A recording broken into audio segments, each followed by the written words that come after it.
Vivir la palabra. Las lecturas de hoy nos lanzan una pregunta. ¿Cuál es nuestra misión en la vida? Y a la vez las respuestas nos provocan, nos invitan a un tremendo desafío expresado en esa hermosa frase de San Pablo: ay de mí si no evangelizo. ¿Pero es el miedo? ¿Es ese ay que dice, pucha, estoy amenazado por alguien? ¿O es más bien ese deseo ardiente de poder entregar algo de lo cual Dios nos ha llenado? Si revisamos las tres lecturas, la respuesta es sin duda que nuestra misión es evangelizar. Pero a veces confundimos que evangelizar es simplemente enseñar, proclamar, predicar la palabra de Dios. Y cuando el punto central es vivir la palabra de Dios, es testimoniar la palabra de Dios.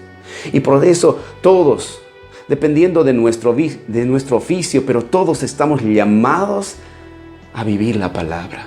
Por ejemplo, ¿cómo puedo yo vivir ay de mí si no evangelizo en mi hogar? Tengo que evangelizar como padre, como madre. Tengo que ocupar de que mis pensamientos, sentimientos, emociones, miradas, lenguaje, verbal y no verbal, puedan contribuir a mi hijo, a mi hija, a creer en Dios, a crecer en Dios, a obedecer a Dios.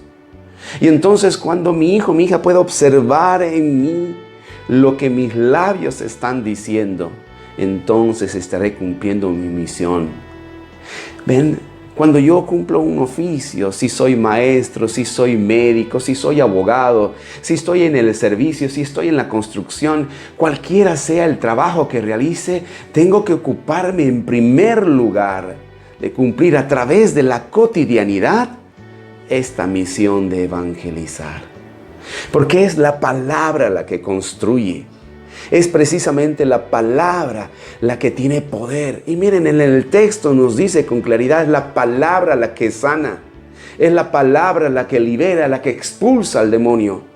Y si lo ponemos en un contexto tan amplio, entonces cuando nosotros vivamos de la palabra, ¿y cómo podemos vivir de la palabra? Primero tenemos que llenarnos de ella. No podríamos vivir si no comemos, no podríamos vivir si no tomamos agua, si no tomamos líquido. Nuestro cuerpo no podría subsistir. Así también tenemos que llenarnos, y ese es el sentido del texto bíblico que encontramos cuando dice: no solo de pan vive el hombre, sino de toda palabra que sale de la boca de Dios. Entonces lo primero que debo hacer, la primera misión es estar en contacto con la palabra, es conocerla. No puedo decir que conozco a Cristo, que es el verbo de Dios, si no leo la Biblia, si no la estudio. Entonces este primer contacto. En segundo lugar, tengo que comenzar, ¿no es cierto?, a esta relación profunda con la palabra que se hizo carne, el verbo de Dios que hizo carne, que es Jesucristo, a través de la oración, a través de este diálogo de amor. Y entonces esto se va a proyectar en decisiones concretas, decisiones para sanar mi propio corazón, dejar que Dios a través de su palabra sane mis heridas, sane todos mis recuerdos, sane las cosas que todavía contengo en mí, la imposibilidad de perdonar a alguien, la imposibilidad, la vergüenza de pedir perdón a alguien.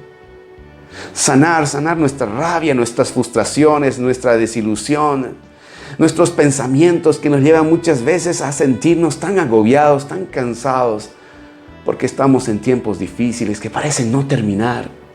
Hay tanto que sanar. Y a veces solamente pedimos al Señor en oración y no dejamos que la palabra se convierta en esa herramienta de sanidad. Y miren, Jesucristo toca a la suegra de Pedro y sana, porque la palabra siempre nos toca. Y entonces, aún estas indicaciones, esta llamada de atención que lanza el cuerpo, que es la fiebre, queda completamente sana.